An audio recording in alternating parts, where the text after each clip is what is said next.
மகிமை உண்டாவதாக. இந்த புதிய நாளை காண தீபன் நமக்கு கிருபை பாராட்டியிருக்கிறார்.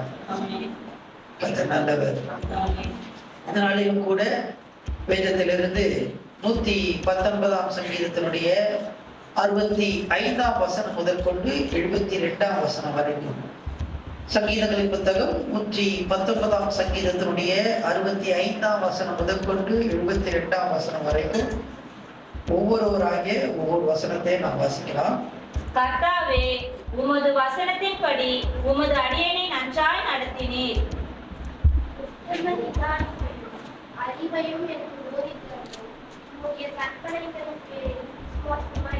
நான் உபத்திரவப்படுவதற்கு முன் வழி தப்பி நடந்தேன், இப்பொழுதோ உம்முடைய வார்த்தையை காத்து நடக்கிறேன். தேவரே, நல்லவரும் நன்மை செய்வருமாய் இருக்கிறீர். உமது பிரமாணங்களை எனக்கு போதியும். அவர்கள் எனக்கு விரோதமாய் பொய்களை பிணைக்கிறார்கள். நானும் முழு இதயத்தோடும் உம்முடைய கட்டளைகளை கைக்கொள்ளுவேன். அவர்கள் இருதயம் இணங்கும் நீ கொடுத்திருக்கிறது. நானும் உன்னுடைய வேதத்தில் மனமகிழ்ச்சியாக இருக்கிறேன். அதனால் உமது உடன்பாடுகளை கற்றுக்கொள்கிறேன். அநேகமாயிரம் பொன் வெளியே பார்க்கிறோம். நீர் விளம்பின வேதமே எனக்கு நலம். ஆமென்.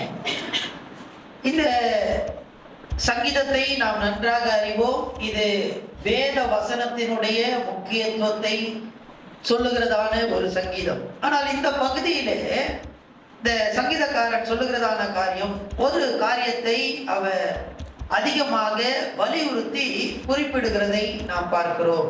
65ஆம் வசனத்தை நாம் வாசிக்கலாம்.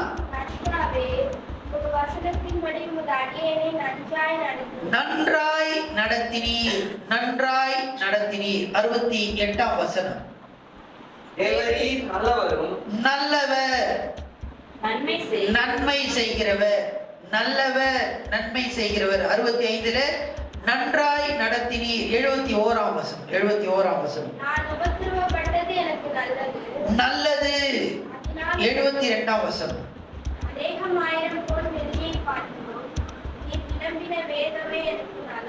நலம். நன்றாய், நல்லது என்றதான இந்த வார்த்தை, நலம் என்கிறதான இந்த வார்த்தை, குட் என்கிறதான இந்த வார்த்தை அதிகமாக இந்த பகுதியிலே காணப்படுகிறதை நாம் பார்க்கிறோம். கர்த்தர் எப்படிப்பட்டவராய் இருக்கிறார், ஆண்டவர் எப்படிப்பட்டவராய் இருக்கிறார் என்றால் 68ஆம் வசனத்துல போடப்பட்டிருக்கிறது. தேவரீர் நல்லவர், நன்மை செய்கிறவர். தேவரீர் நல்லவர், நன்மை செய்கிறவர். ஆண்டவர் நன்மை செய்கிற தேவனாய் இருக்கிறார். இந்த பகுதியிலே மூல மொழியில ஒரு வார்த்தை பயன்படுத்தப்படுகிறது.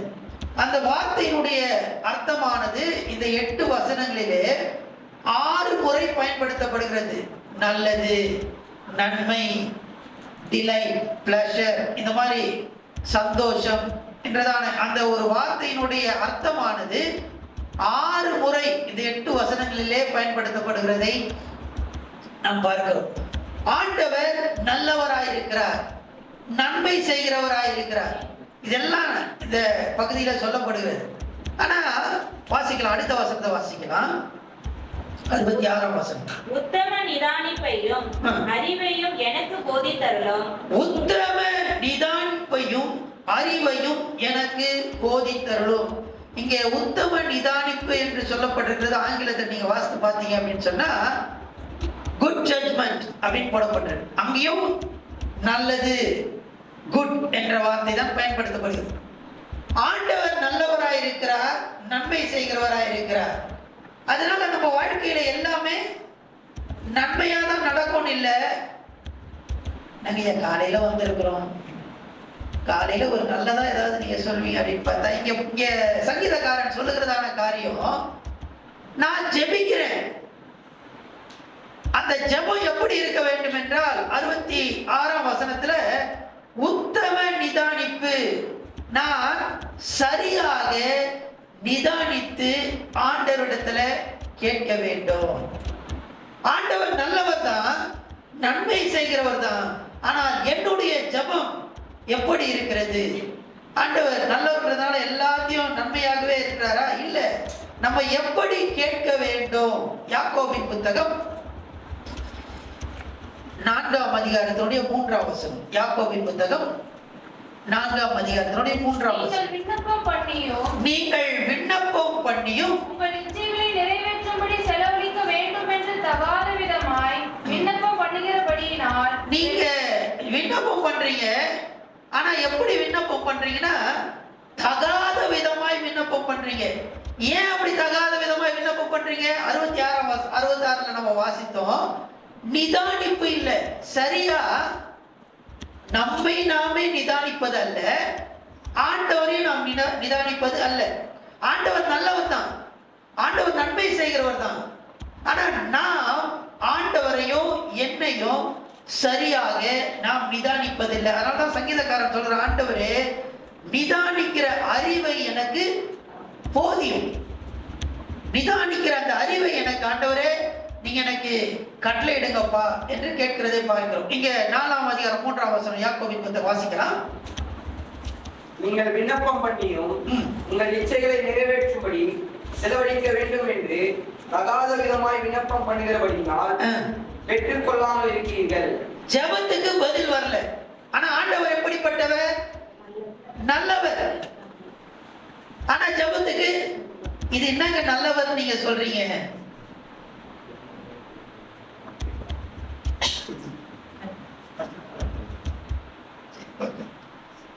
அநேகருக்கு இதை கேட்கலையா? அதனால சில காரியத்தை நம்ம முதல்ல இருந்து நம்ம பார்க்கலாம். இந்த சங்கீதத்துல நன்றாய் என்கிறதா சொல்லப்படுகிறதான காரியம் பல முறை பயன்படுத்தப்படுகிறதை நாம் பார்க்கிறோம். 65ஆம் வசனத்துல நன்றாய் நடத்தினீர் என்று பார்க்கிறோம். 68ஆம் வசனத்துல தேவன் நல்லவராய் இருக்கிறார், நன்மை செய்கிறவராய் இருக்கிறார் என்று நாம் பார்க்கிறோம். 71ஆம் வசனத்துல நான் உபத்திரவப்பட்டது எனக்கு நல்லது என்று பார்க்கிறோம். 72ஆம் வசனத்துல அநேகம் 1000 பொன்வெள்ளியை பார்க்கிறோம், நீர் விளம்பின வேதமே எனக்கு நலம். நலம் நலம் நலம் என்றதான இந்த வார்த்தை அதிகமாக இந்த பகுதியில பயன்படுத்தப்படுகிறதை நாம் பார்க்கிறோம். அது மட்டுமல்லாமல் 66ஆம் வசனத்துல நீங்க ஆங்கிலத்துல வாசித்தீங்கன்னு சொன்னா அங்கேயும் குட் ஜட்ஜ்மெண்ட் என்றுதான் போடப்பட்டிருக்கிறது. சோ நலம், நல்ல ஒரு நிதானிப்பை எனக்கு சரியாய் நான் நிதானிக்க எனக்கு உதவி செய்யும் என்று அங்கே சங்கீதக்காரன் கேட்கிறதை நாம் பார்க்கிறோம். ஆண்டவர் நல்லவர், அவர் நன்மை செய்கிறார். ஆனால் அநேக நேரத்திலே நாம் நன்மையை பெற்றுக் கொள்ளாமல் இருக்கிறோம். அதற்கு காரணம் என்னவென்றால் அங்க சங்கீதக்காரன் சொல்கிறார், ஆண்டவரே நான் சரியாக நிதானிப்பதற்கு எனக்கு உதவி செய்யும், எனக்கு போதித்து தாங்க. நீங்க நல்லவர் தான், ஆனா என் வாழ்க்கையில பிரச்சனைகள்லாம் வருது. அதற்கு காரணம் என்னவென்றால் நான் சரியாக நிதானிக்க முடியல. வாசிக்கலாம். வாசித்ததான அந்த வசனம் யாக்கோபின் புத்தகம் 4ஆம் அதிகாரம் 3ஆம் வசனம். யாக்கோபு 4:3. நீங்கள் விண்ணப்பம் பண்ணியும் உங்கள் இச்சைகளை நிறைவேற்றபடி செலவழிக்க வேண்டும் என்று தகாத விதமாய் விண்ணப்பம் பண்ணுகிறபடியினால் பெற்றுக்கொள்ள. இங்க ஜெபிக்கிறோம், ஆனால் ஜெபத்துக்கு பதிலை நாம் பெற்றுக்கொள்வதில்லை. ஏன் பதில் வரல அப்படின்னு சொன்னா இவங்க எப்படி ஜெபிக்கிறாங்க? தகாத விதமாய் ஜெபிக்கிறார்கள். காரணம் என்னவென்றால் 66ஆம் வசனத்துல சொல்லப்பட்டிருக்கு, அவங்களால நிதானிக்க முடியல. ஆண்டவர் நல்லவர், கேட்டது எல்லாத்தையும் கொடுப்பார் அப்படின்னு சொல்லி அவங்க என்ன பண்றாங்க, நினைக்கிறாங்க. ஆனா ஆண்டவர் அப்படி அல்ல. நம்ம கேட்கறது எல்லாத்தையும் கொடுக்கிற தேவன் அல்ல, அவர் நல்லவர் தான். நமக்கு என்ன தேவை அப்படின்னா சரியாய் நிதானிக்கிற அந்த பக்குவம்.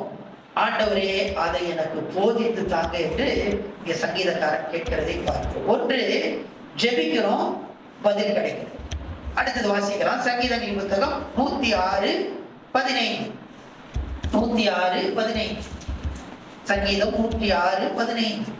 அப்பொழுது அவர்கள் கேட்டதை அவர்களுக்கு கொடுத்தார். கேட்டதை அவர்களுக்கு கொடுத்தார். அவர்கள் ஆத்துமாக்களிலோ இளைப்பை அனுப்பினார். ஆனா அவருடைய ஆத்துமாக்களிலே என்ன கொடுத்தார் அப்படின்னு சொன்னா இளைப்பை கொடுத்து விட்டார்.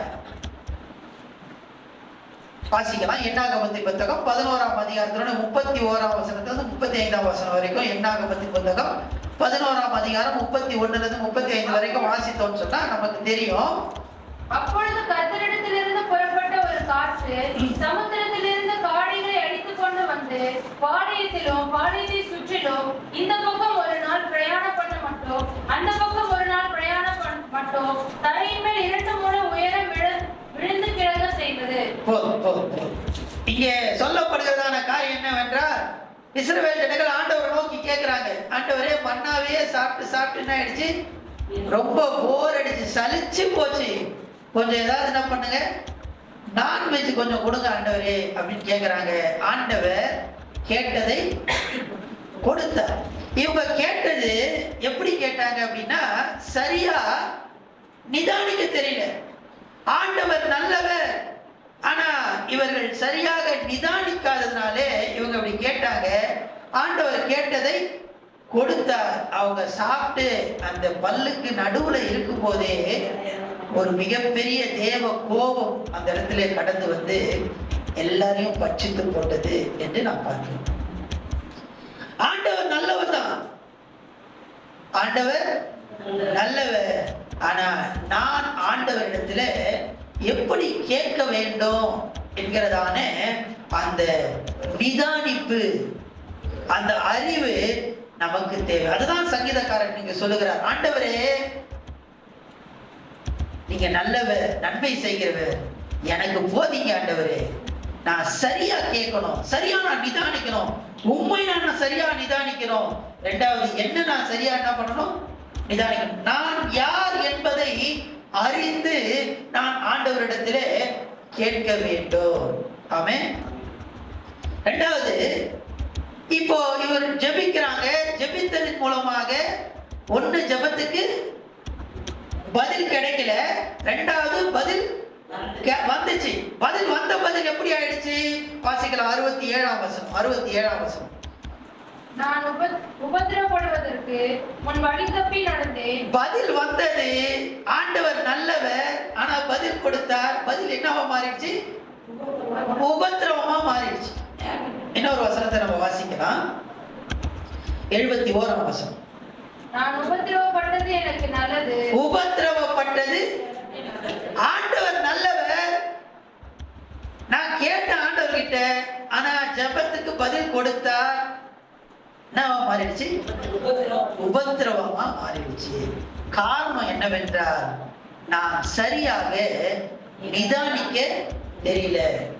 ஆண்டவரே நீர் எப்படிப்பட்டவர், நீ நல்லவர், அதை நான் சரியா நிதானிக்க எனக்கு தெரியல. என்னையும் என்னால நிதானிக்க தெரியல. எனக்கு தேவையானதெல்லாம், எனக்கு வீடு வேணும், கார் வேணும், வாகனம் வேணும், அது வேணும், இது வேணும், நான் என்ன பண்றேன், எனக்கு எதுதான் உண்மையா தேவை என்பதை எனக்கு நிதானிக்க முடியல. அதனால வீடு வாங்குறது, வீடு வாகனம்லாம் வேண்டாம்னு சொல்ல, அதெல்லாம் நமக்கு தேவை. ஆனா எதை நம்ம ஆண்டவர்கிட்ட கேட்கணும் என்பதை நம்மை நாம் சரியாக நிதானிக்க வேண்டும். அப்படி நம்ம ஜெபிக்கும் போது சில நேரத்தில் ஆண்டவர் சரியா நிதானிக்காம நம்ம ஜெபிக்கும் போது ஆண்டவர் நமக்கு பதில் கொடுக்க மாட்டார், அதுவும் உபத்திரமா மாறிடும். ரெண்டாவது பதில் கொடுப்பார், அதுவும் உபத்திரமா மாறி போயிடும். ஓகே, இப்போ ஏங்க இந்த தவறான நான் ஜெபத்தை நான் பண்றேன்? ஏன் ஆண்டவர் நல்லவர், அவர்கிட்ட நான் ஏன் தவறா சரியா நிதானிக்க முடியாம ஆண்டவர்கிட்ட நான் கேட்கிறேன், ஆண்டவரே இதை பண்ணுங்க, இதை பண்ணுங்க, இதை பண்ணுங்க, இதை பண்ணுங்க அப்படின்னு சொல்லி சரியா என்னால நிதானிக்க முடியாம நான் ஏன் ஆண்டவர்கிட்ட கேட்கிறேன் அப்படின்னு சொல்லி சங்கீதக்காரன் சொல்றாரு. வாசிக்கலாம். 70ஆம் வசனத்தை வாசிக்கலாம். 70ஆம் வசனம். அவர்கள் இருதயம் நினைத்துண்ணி கொடுத்திருக்கிறது. ஏன் சரியா என்னால நிதானிக்க முடியல அப்படின்னா என்ன இருக்கு, கொழுப்பு அதிகமா இருக்கு. இந்த கொழுப்பு எங்க இருக்கு அப்படின்னு சொன்னா எங்க இருக்கு, இருதயத்துல இருக்கு. இந்த இருதயத்துல நினம், நினம் என்று சொல்றாங்க பாத்தீங்களா, நேரோ நினம். நினம்னா என்னன்னா, நம்ம ஊர்ல இந்த எலும்புலாம், அந்த மட்டன்லாம் சாப்பிடும் போது அந்த எலும்புக்குள்ள இருந்து ஒன்று எடுப்பாங்க. அதெல்லாம் என்ன சொல்லுவாங்க, என்ன சொல்லுவீங்க, மூளை மூளைன்னு, ஆனா மூளை எலும்புக்குள்ள இல்ல, அது வந்து நினம், அதுதான் நினம், மேரோ. அந்த அந்த கொழுப்பு என்ன பண்ணிருக்கு அப்படின்னு சொன்னா இருதயத்தை என்ன பண்ணிருக்கான், மூடி இருக்கான். இருதயத்தை கொழுப்பு மூடினதுனால இவரால் என்ன பண்ண முடியல, சரியா நிதானிக்க முடியல, சரியா நிதானிக்க முடியல. இரண்டாவது வாசிக்கலாம் 17ஆம் சங்கீதத்தினுடைய 10ஆம் வசனம். 17ஆம் சங்கீதத்தினுடைய 10ஆம் வசனம்.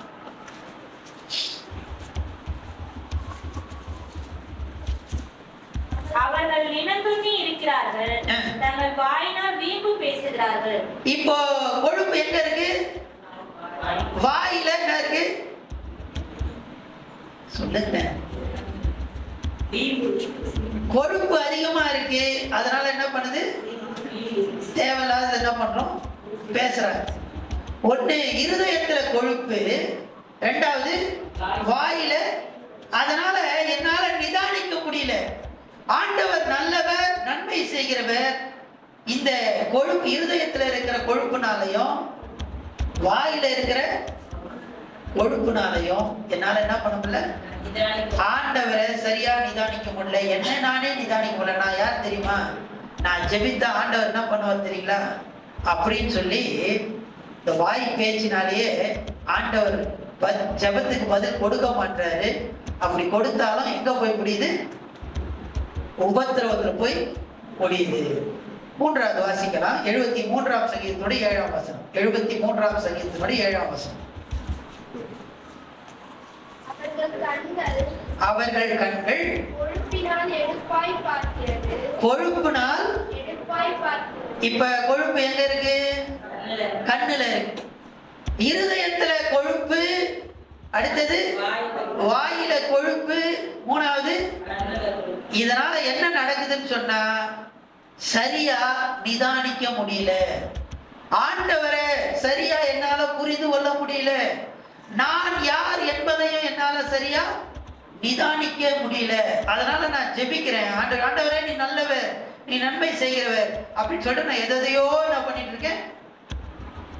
சொல்லுங்களேன், கேட்டுக்கொண்டு காலையில வந்து ஏதாவது ஆசீர்வாதமா சொன்னீங்கன்னா நாங்க பதில் சொல்லுவோம்.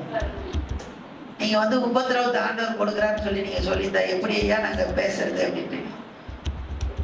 ஆண்டவர் நன்மை செய்கிறவர். ஆனா நன்மை செய்கிறது தேவனிடத்துல நாம் நம்மை நாமே நிதானித்து அறிகிறதான அந்த அறிவை ஆண்டவரிடத்துல நாம் கேட்டு பெற்றுக்கொள்ள வேண்டும். அதான் சங்கீதக்காரன் சொல்கிறான், உத்தம நிதானிப்பையும் அறிவையும் எனக்கு போதித்தருள். இது இல்லாததுனால ஜெபம் கேட்கப்பட மாட்டுது, சில நேரத்துல கேட்கப்படுது. இது ரெண்டுமே எங்க போய் நிக்குது, உபத்திரவத்துல நிக்குது. இந்த உபத்திரவத்துக்கு காரணம் என்ன, கொழுப்பு. இப்போ இந்த உபத்திரவத்துக்கு பிற்பாடு இப்போ 68ஆம் வசனத்தை வாசிக்கலாம். 68ஆம் வசனம். தேவரீர் நல்லவரும் நன்மை செய்கிறவருமாய் இருக்கிறீர், உமது பிரமாணங்களை எனக்கு போதியும். பாருங்க, இந்த உபத்திரவத்தெல்லாம் அனுப்பின பிற்பாடு ஆண்டவர் எப்படிப்பட்டவர், நல்லவர். இப்ப ஆண்டவர் என்ன பண்றாரு அப்படின்னு சொன்னா வாசிக்கலாம். 1 பேதுரு புத்தகம் 1ஆம் அதிகாரம் 6ஆம் வசனத்தை வாசிக்கலாம்.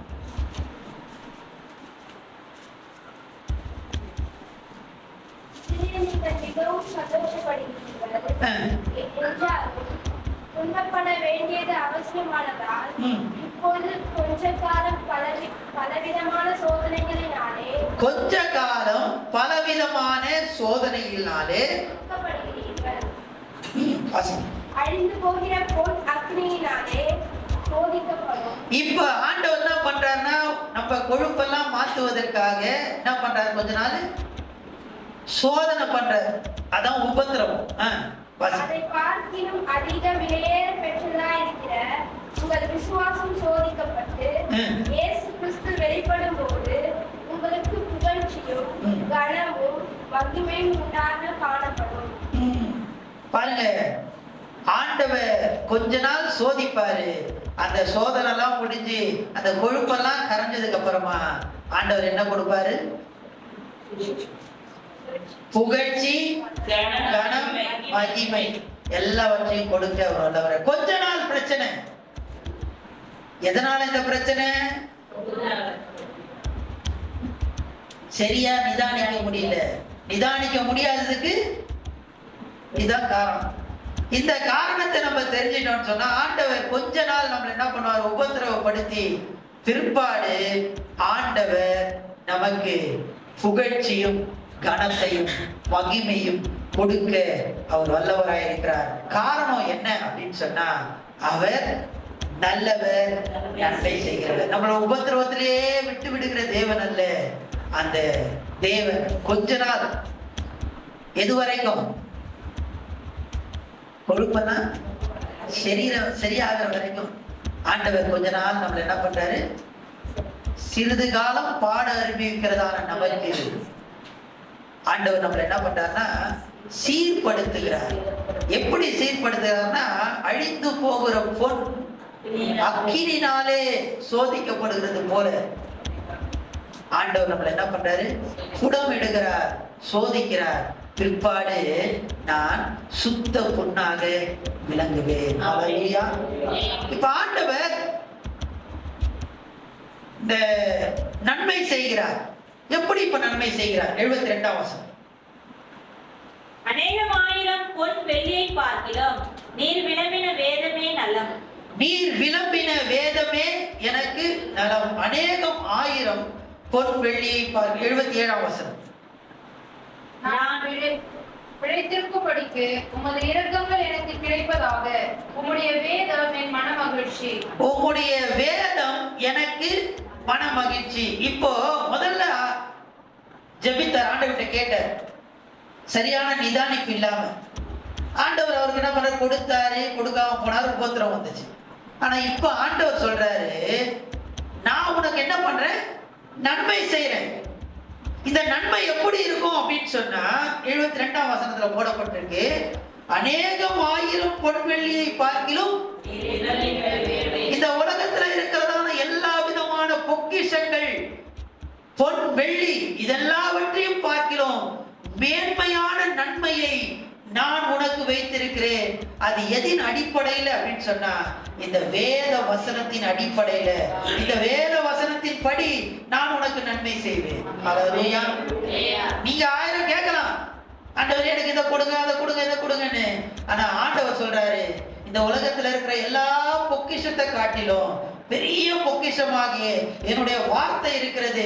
அந்த வார்த்தையின்படி உனக்கு நான் நன்மை செய்வேன். காரணம் என்னன்னு சொன்னா, நான் நல்லவர், நான் நன்மை செய்கிறவர். ஹல்லேலூயா. ஆண்டவர் நமக்கு நன்மை செய்கிற தேவனா இருக்கிறார். ஆண்டவர் நமக்கு நல்லவரா இருக்கிறார். அந்த நன்மை எப்படி, எதின் அடிப்படையில் அவர் செய்கிறார் என்றால், இந்த வேத வசனத்தின் அடிப்படையில். ஹல்லேலூயா, ஹல்லேலூயா. இன்னைக்கு நம்மளுடைய யோசனையின் அடிப்படையில் ஆண்டவர் நமக்கு நன்மை செய்வதல்ல. ஆண்டவருடைய நன்மை எதின் அடிப்படையில் இருக்கிறது, வேத வசனத்தின் அடிப்படையில ஆண்டவர் நமக்கு நன்மை செய்கிற தேவனா இருக்கிறார். இந்த ஒரு பாதையில தான் இந்த சங்கீதக்காரனை ஆண்டவர் நடத்தினார். அதுதான் முதல் வசனத்துல போடப்பட்டு வாசிக்கலாம். 65ஆம் வசனம். கர்த்தாவே, உமது வசனத்தின்படி உமது அடியேனை நன்றாய் நடத்தினீர். உமது வசனத்தின்படி. இந்த வேத வசனம் எப்படிப்பட்ட வேத வசனம்னா, இந்த உலகத்துல இருக்கிறதான அநேகம் ஆயிரம் பொக்கிஷங்களை பார்க்கிறோம், பெரிய பொக்கிஷம். இந்த வேத வசனத்தின் அடிப்படையில ஆண்டவர் எனக்கு நன்மை செய்கிறவரா இருக்கிறார். அதன் அடிப்படையில ஆண்டவர் என்ன பண்றாரா, நடத்துறாரு. ஹல்லேலூயா. வசனத்தின்படி அடியானை நன்றாய் ஆண்டவர் நல்லா நடத்துறாரு. எப்படி நடத்துறாருன்னு சொன்னா, சரியா நம்ம விண்ணப்பம் பண்ண நமக்கு கற்றுக் கொடுத்து, அப்படி சரியா விண்ணப்பம் பண்ணல அப்படின்னு சொன்னா, அது பொன்வெள்ளி எப்படி சோதிக்கப்படுகிறதோ அப்படி சோதனைக்குள்ளே உட்படுத்தி ஆண்டவர் நம்மை நன்மையினாலே முடிசூட்டி நம்மை நடத்த அவர் வல்லவராயிருக்கிறார். ஆண்டவர் நம்மை நன்றாய் நடத்த வல்லவராயிருக்கிறார். நன்றாய் நடத்துறாரு.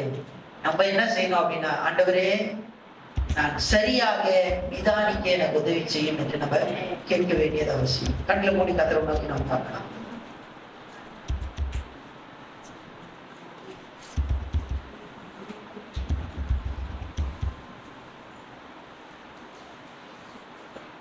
ஹalleluya ஹalleluya ஹalleluya ஹalleluya ஹalleluya ஹalleluya ஹalleluya. ஆண்டவரே நீ நல்லவர், நீ நன்மை செய்கிறவர்ப்பா.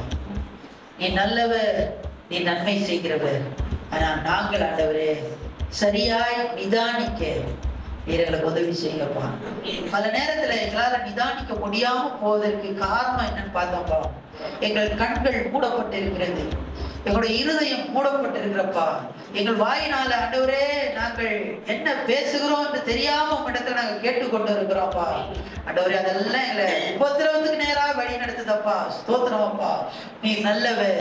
எங்களோட உபத்திரவத்தின் பாதையிலிருந்து எங்களை ஆண்டவரே மீட்டெடுத்து உங்களுடைய வேத வசனத்தின்படி எங்களை நன்மை செய்கிற தேவனாய் இருக்கிறபடினாலே ஸ்தோத்திரமப்பா. அநேக பொக்கிஷங்களை பார்க்கிறோம். ஹல்லேலூயா. விலையேற பெற்ற அந்த வேத வசனத்தின்படி நீர் எங்களுக்கு நன்மை செய்கிற தேவனாய் இருக்கிறபடினாலே ஸ்தோத்திரமப்பா. சங்கீதக்காரனே, இந்த பாதையில் அல்லவா நீங்க நடத்துறீங்கப்பா. ஸ்தோத்திரமப்பா. எங்களை நாங்க அர்ப்பணிக்கிறோம். ஹல்லேலூயா. எங்களை நாங்கள் அர்ப்பணிக்கிறோம் அப்பா. எங்களுக்கு சரியாய் நிதானிக்க தேவையான கிருபைகளை தாங்கப்பா.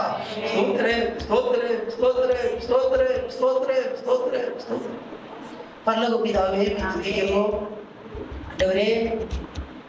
இந்த நாள்ல நீர் எங்களுக்கு கற்றுத்தந்ததான இந்த வேத சத்தியங்களுக்காக ஸ்தோத்திரம். நீ நல்லவர், நீ நன்மை செய்கிறவர். வேத வசனத்தின்படி நீர் எங்களுக்கு நன்மை செய்கிற தேவனாய் இருக்கிறபடினாலே ஸ்தோத்திரம்.